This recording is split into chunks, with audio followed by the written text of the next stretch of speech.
Hi there, St George's School.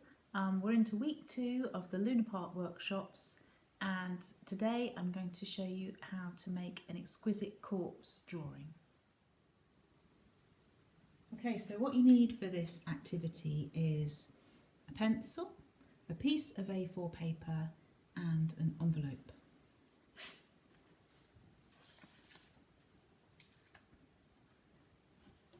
So an exquisite corpse drawing is one that's made between two people, and the first person will draw the head of the creature and then fold it over so that just little lines for the neck are showing, and then the second person draws the body without looking at the head, and then the first person draws the bottom of the creature, so the legs or the tail. So there's a surprise element to the drawing. So when you open it up, it looks like this sort of mishmash of an animal which has been made by two people. But this one's going to be dinosaur themed. So there's two ways in which you can approach it. Either you can draw your dinosaur head freehand, like in this case, or you can perhaps use a ready-made drawing and cut it up. So make sure that you fold over your drawing with just a little bit of the neck showing.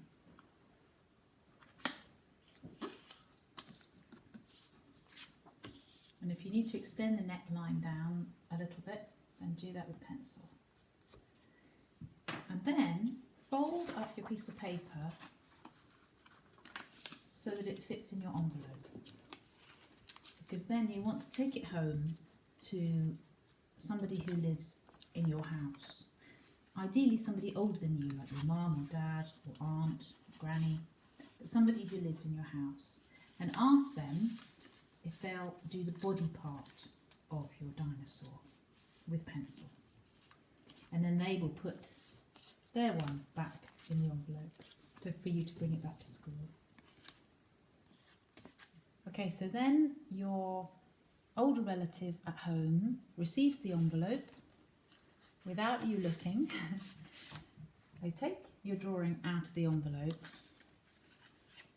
and they need to very carefully just look, rather than looking at the whole thing because that would ruin the surprise. They're just looking for this little bit of neck here. So you might need to tell them no peeking. Okay, and then they've got this space here to draw the body. So let's have a think about what kind of dinosaur we could draw.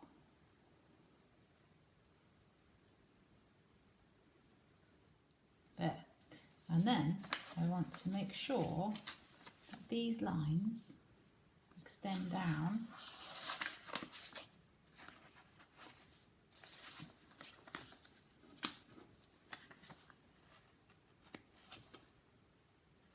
like that.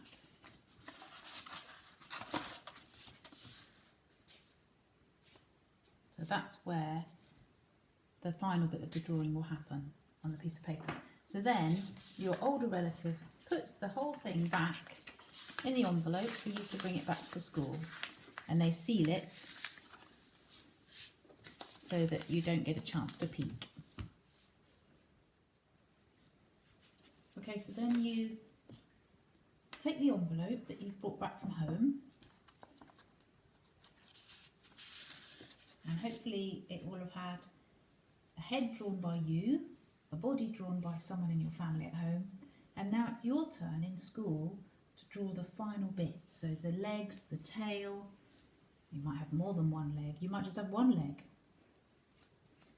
Think about how you want to do it, think about how you can make it unusual, original, have fun with it.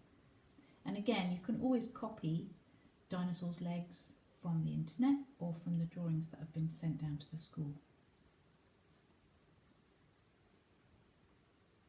There's a video that I've made, how to draw dinosaurs, which you can watch to help you as well.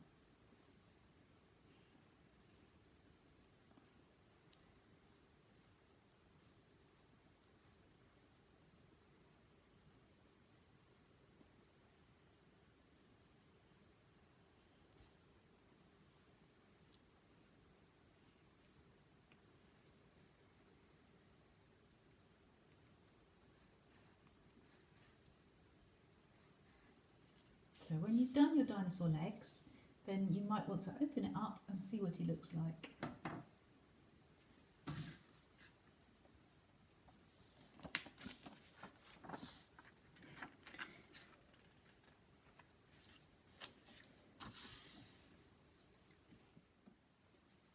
So once you've got your completed dinosaur back in school, you then need to get some coloured pencils and colour in as you want to make your dinosaur look really different and original.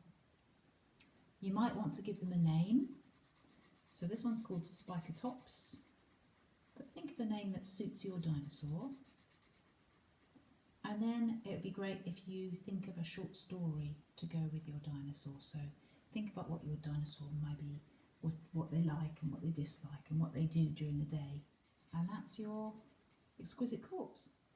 So this is an alternative version of the Exquisite Corpse drawing. So for this one, you're going to need a piece of paper, a glue stick, some scissors, a pencil, a ready printed out dinosaur and an envelope. Okay, so then you, at the top of the page, you stick down the head of your dinosaur. So put some glue stick on the back and then turn it over.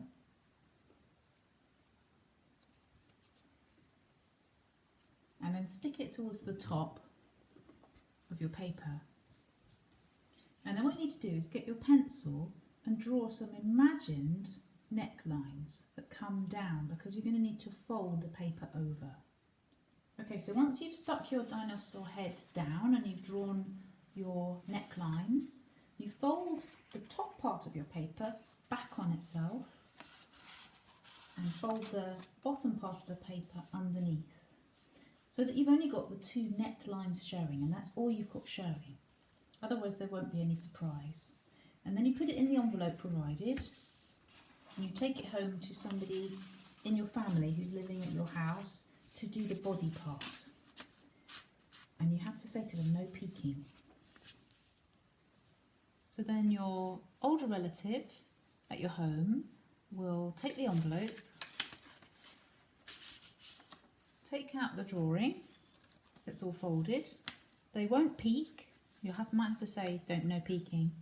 And then they'll see these two neck lines. And then it's up to them what kind of creature they want to draw. And then they need to make sure that you'll have to instruct them how to, or you won't be able to peek. But what they need to do is to extend the lines down. All you can see are these two lines at the bottom. And this is where the last bit of the drawing is done.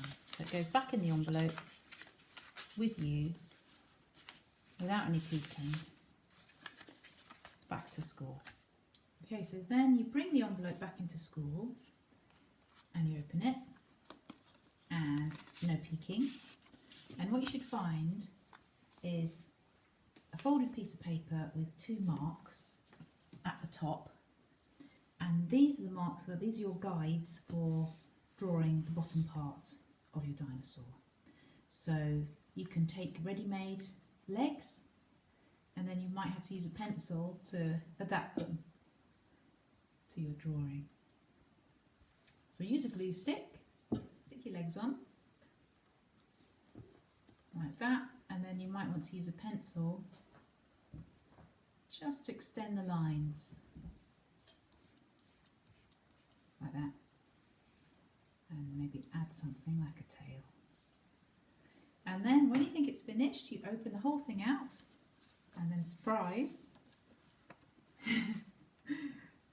you've got a dinosaur. And then perhaps write a little story or write a description of what he's like.